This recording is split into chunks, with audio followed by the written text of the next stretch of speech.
Hi, hello, வணக்கம். கதைப்போமா நிகழ்வு உங்களை அன்போடு வரவேற்கிறது. வழக்கம் போல் இன்றைக்கு நாம் எந்த நாட்டின் கதையை பார்க்க இருக்கிறோம்? இதோ ஒரு சுழற்றுவோம். ஆகா, வந்துவிட்டது. இன்றைக்கு நாம் சுவிட்சர்லாந்து நாட்டை சேர்ந்த சிறார் கதையை பார்க்க இருக்கிறோம். இந்த கதையை எழுதியவர் ஜொஹானா ஸ்பைரி என்கிற ஒரு அம்மையார். ஜொஹானா ஸ்பைரி அம்மையார் சொல்வார், குழந்தைகளுக்கு கதை சொல்வதும் ஒரு ராக்கெட் விடுவதும் ஒன்றுதான். ஒரு ராக்கெட்டுக்கு டேக் ஆஃப், லேண்டிங் இரண்டும் எவ்வளவு முக்கியமோ, ஒரு ராக்கெட்டுக்கு டேக் ஆஃப், லேண்டிங் இரண்டும் எவ்வளவு முக்கியமோ அவ்வளவு முக்கியம் ஒரு கதையின் தொடக்கமும் முடிவும் என்று சொல்வார் மரியாதைக்குரிய ஜொஹானா ஸ்பைரி அம்மையார். ஜொஹானா ஸ்பைரி அம்மையாரின் ஹைடி என்கிற கதையை தான் நான் உங்களுக்கு சொல்லப் போகிறேன். ஹைடி 6 வயது சிறுமி, ரொம்ப சுட்டியான சிறுமி.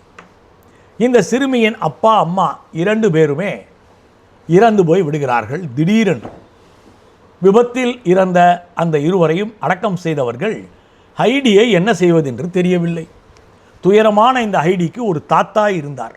அந்த தாத்தா மலைகளில் வசித்து வந்தார்.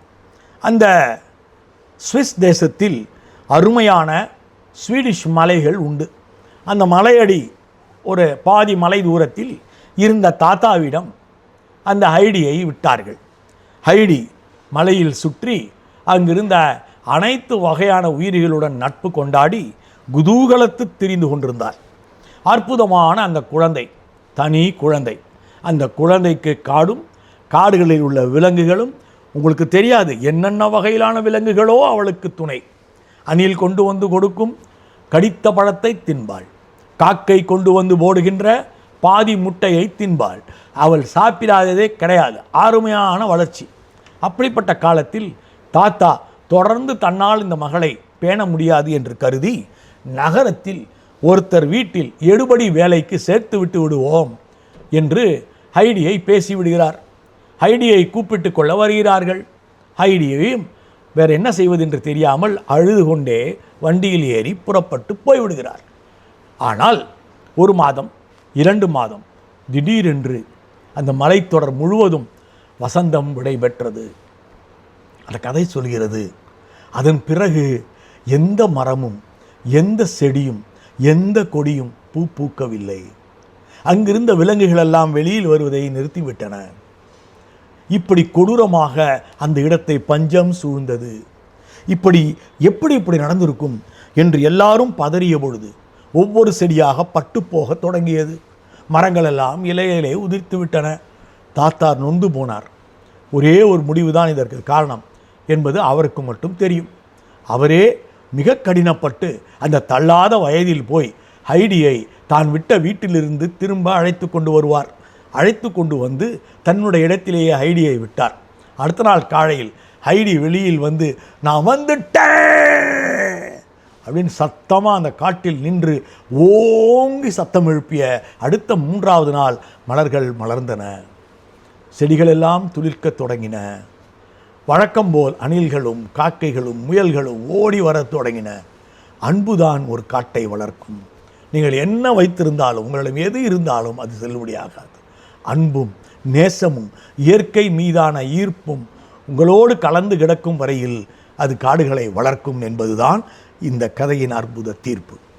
இப்போது நாம் நம்முடைய தமிழில் தலை சிறந்த கதாசிரியர், சிறார்களுக்கான எழுத்தாளரை பார்ப்போம்.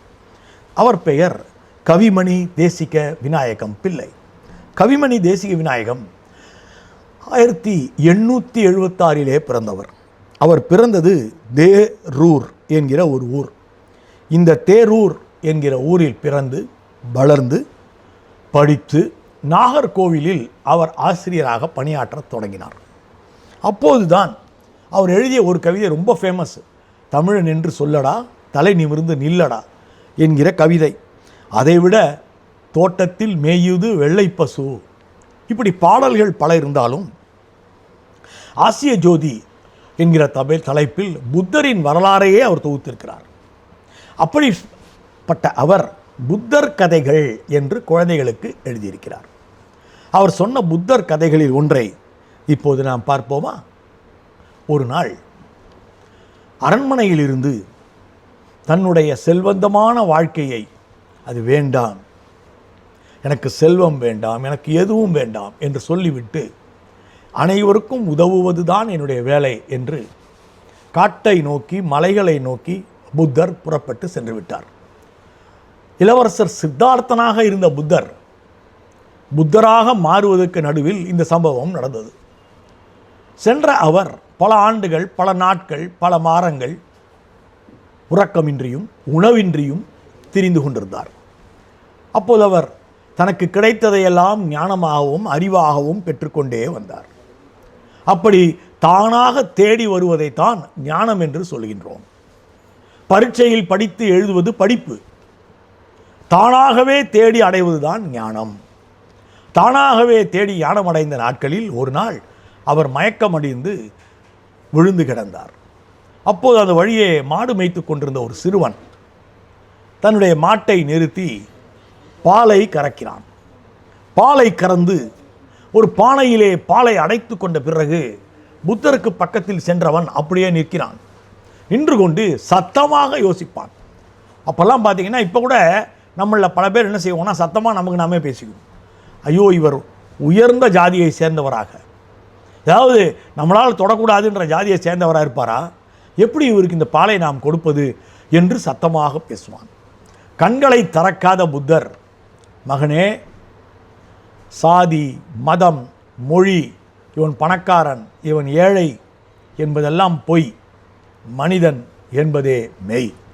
நீயும் மனிதன், நானும் மனிதன், கொடு, அந்த பாலை நான் பருகுகின்றேன். ஆனால் ஒரே ஒரு கண்டிஷன், அது சொல்லுவார். அது என்ன? ஒன்றுதான், நீ குடித்து விட்டு உன் பசி ஆறிவிட்டு மீதியைத்தான் நீ எனக்கு தர வேண்டும் என்று சொல்வார். அதனால தான் அவர் குடித்து விட்டு தான் பசியாறி விட்டு மீதி கொடுத்த பாலை புத்தர் அருந்துகிறார். ஞானத்தில் அதுவும் ஒன்று. அதனால்தான் புத்தம் சரணம் தச்சாமி என்று புத்த பிட்சுக்கள், நீங்கள் உணவறிந்து முடித்து விட்டீர்களா, மீதம் இருந்தால் எங்களுக்கு கொடுங்கள் என்று தான் வருகிறார்களே தவிர எங்களுக்கு கொடுத்து விட்டு நீங்கள் உணவருந்துங்கள் என்று புத்தர்கள் சொல்வதில்லை. இந்த அழகான கதையை மிக அற்புதமாக, ஞானம் என்றால் என்ன, ஞானம் என்பது மனிதர்களிடையே பேதங்கள் இல்லை, அனைவரும் ஒன்றுதான் என்று உணர்கின்ற இடம்தான் ஞானம் என்று சொல்லுகின்ற புத்தரின் கதையை கவிமணி தேசிய விநாயகம் பிள்ளை நமக்காக அழகாக எழுதி சென்றிருக்கிறார். இந்த கதையில் இருக்கும் அடிப்படை கருத்தை ஏற்போம், மனிதர்களை ஒன்றுபோல் நடத்துவோம். நன்றி. மீண்டும் சந்திப்போமா?